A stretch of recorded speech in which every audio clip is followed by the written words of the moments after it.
Bladder মানে টয়লেটের যে থলিটা সেটা বুকের ওপর উঠে আছে। বলছে খুব রিস্কি ব্যাপার, এই মুহূর্তে আপনারা যদি ট্রিটমেন্ট ঠিকঠাক মতো না করেন তাহলে কিন্তু লাইফ রিস্ক আছে, যেটা মেডিকেল টার্মে বলে লাইফ থ্রেটিংয়ের ব্যাপার।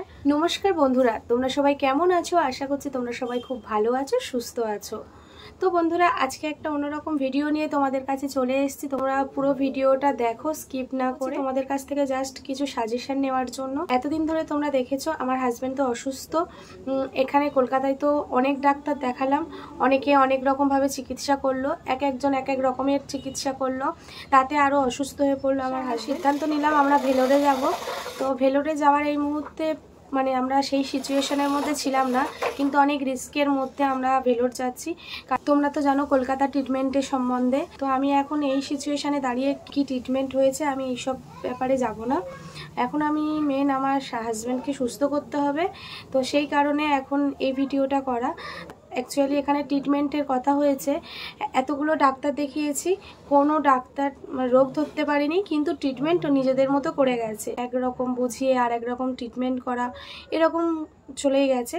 তো যাই হোক, যার জন্য আজকের এতটা বাড়াবাড়ি।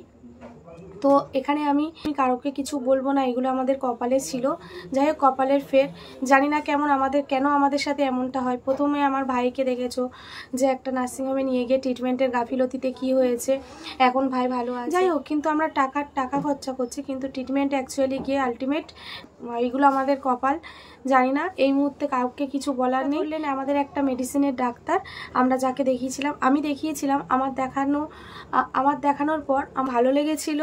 তো সেই কারণে আমি যে ডাক্তার দেখিয়েছি সেই ডাক্তারকে বলে না, আমরা ডাক্তার চাইলে বাঁচিয়ে দিতে পারে, আবার ডাক্তার চাইলে মেরে ফেলতেও পারে, সেটা ডাক্তারের উপর পুরোপুরি নির্ভর। আমরা ভগবান বলতে ভগবানকে তো চোখে দেখিনি, ডাক্তারকে একবার চলো এই ডাক্তারকে, মেডিসিনের ডাক্তারকে দেখিয়ে উনি কিছু যদি বুঝতে পারে, উনি দেখি কি বোঝে না বোঝে, তো তাহলে সেইভাবে আমরা এগাবো।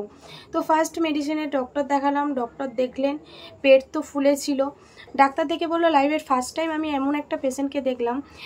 আমরা প্রেগনেন্ট মহিলাকে দেখি যে পেটটা বুকের উপরে উঠে থাকে, কিন্তু এই ফার্স্ট টাইম এমন একটা পেশেন্ট দেখলাম যে একটা ছেলের ব্লাডার মানে টয়লেটের যে থলিটা সেটা বুকের ওপর উঠে আছে।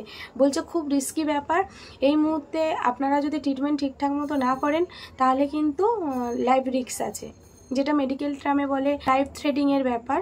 তো যাই হোক, আমরা এটা শুনে খুব ভয় পেয়ে গেছিলাম। আমাদের দাদা ভাইয়ের কী রোগ হয়েছে সবই বলছে, কিন্তু আস্তে ধীরে, প্রথম থেকে না শুনলে তোমরা ক্লিয়ারলি কিছু বুঝতে পারবে না, তারপরে আস্তে আস্তে সব কিছু তোমরা বুঝতে পারবে। এর আগে তো দেখেছো আমরা নার্সিংহোমে অ্যাডমিট করিয়েছি, সব কিছুই তোমাদের সাথে শেয়ার করেছিলাম।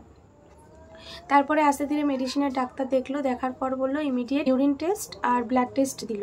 তো ব্লাড টেস্ট ইউরিন টেস্ট করালাম, ডাক্তার রিপোর্ট দেখে বললো খুবই খারাপ, ইমিডিয়েট নার্সিংহোমে অ্যাডমিট করতে হবে। কিন্তু ডক্টর বললেন এটা ইউরোলজিস্টকে, তাও আমি দেখছি ঠিকই, কিন্তু ইউরোলজিস্টকে মাস্ট দেখাতেই হবে। তো আমি বললাম তাহলে আপনি একটা ভালো ইউরোলজিস্ট সাজেস্ট করে দিন, তাহলে একটা ভালো ইউরোলজিস্ট রেফার করে দিন, তাহলে আমরা সেই ইউরোলজিস্টকে দেখাবো। তো উনি ইউরোলজিস্টকে রেফার করলেন, আমরা সেই ইউরোলজিস্টকে দেখালাম। দেখানোর পর উনিও নানান রিপোর্ট করতে দেয়, রিপোর্ট দেখার পর উনিও অ্যাডমিট লিখে দেয়, সোডিয়াম কম, পটাশিয়াম বেশি, এখন শরীরের যা কন্ডিশন, এটা নার্সিংহোমে অ্যাডমিট করতেই হবে মাস্ট।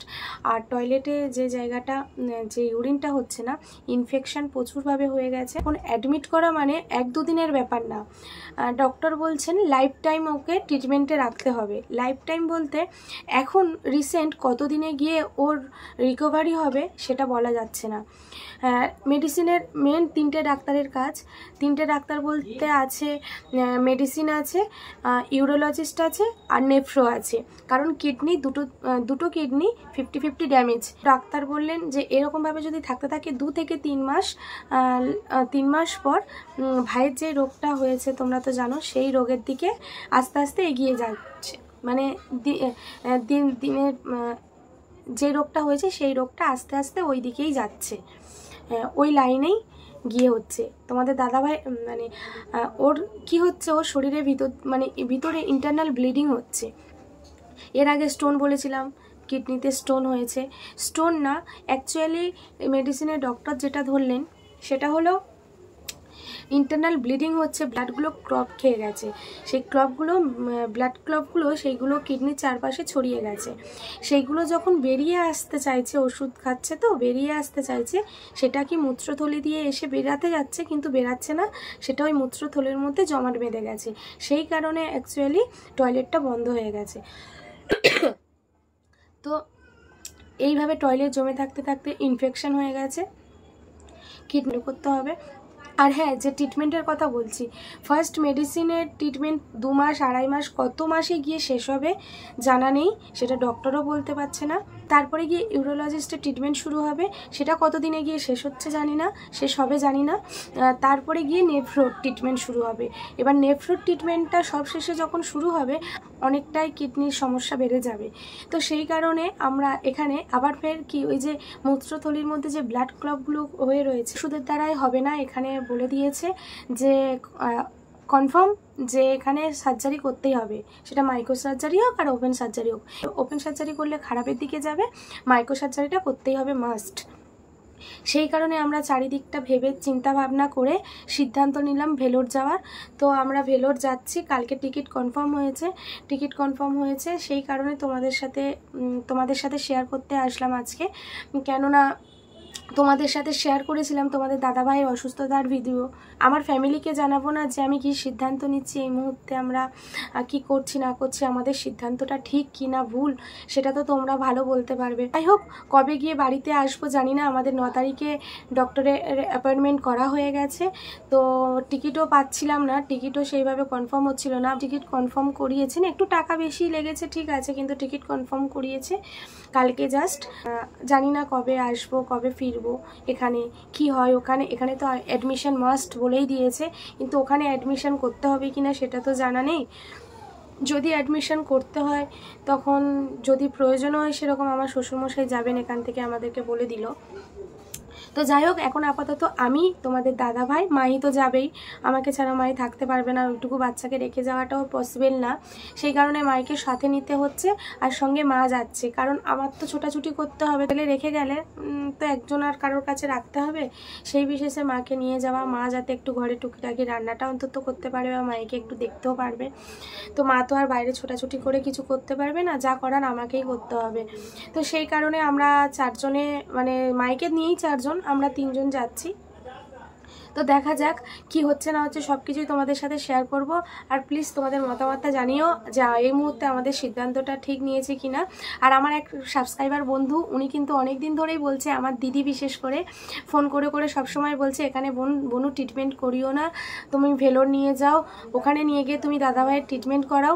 তো আজকে দিদির কথাটাই মানে আমি রাখতে পেরেছি, তো সেই জন্য মানে ভীষণ ভালো লাগছে। তোমাদেরকে তো জানিয়ে দিলাম, তোমরা আমার ফ্যামিলি, তোমাদেরকে তো জানাতে হবে অবশ্যই। গিয়ে কি হচ্ছে না হচ্ছে সব কিছুই তোমাদের সাথে শেয়ার করব, তোমরা শুধু আমার সাথে থেকো, পাশে থেকো। ভাইকেও কালকে দেখে আসলাম, ভাই এখন ভালো আছে। কালকের ভাইয়ের জন্য কিছু করে নিয়ে যেতে পারিনি, কারণ ভাইকে দেখতে গেছি খালি হাতেই। ভাইয়ের জন্য প্রত্যেকবারে যখন যায় নিয়ে যায় এটা সেটা বানিয়ে, কিন্তু হঠাৎ করে চলে গেছি, কারণ কালকে আমাদের ট্রেন আছে। কালকে যাব বলেছিলাম, কিন্তু যাব বললে কিন্তু ট্রেন আছে তো প্রবলেম হয়ে যাবে, একটু সমস্যা হয়ে যাবে। সেই কারণে আমি রবিবার দিন দেখতে গেলাম, দেখে আসলাম। আমাদের মঙ্গলবার দিন ট্রেন, তো ভিডিওটা আমি শ্যুট করছি সোমবার, রবিবার আমি ভাইকে দেখে এসেছি। তোমাদের ক্লিয়ার করে বলি, না হলে তোমরা বুঝতে পারবে না। আর মঙ্গলবার দিন আমরা যাব সকাল 10:45 ট্রেন। তো এখন দেখা যাক কি হয়। তো আজকের শ্রাবণ মাসের সোমবার, আজকের আমি উপোস আছি, তো ভাবলাম, মুখটা দেখে বুঝতেই পারছো শরীরটা খুবই খারাপ।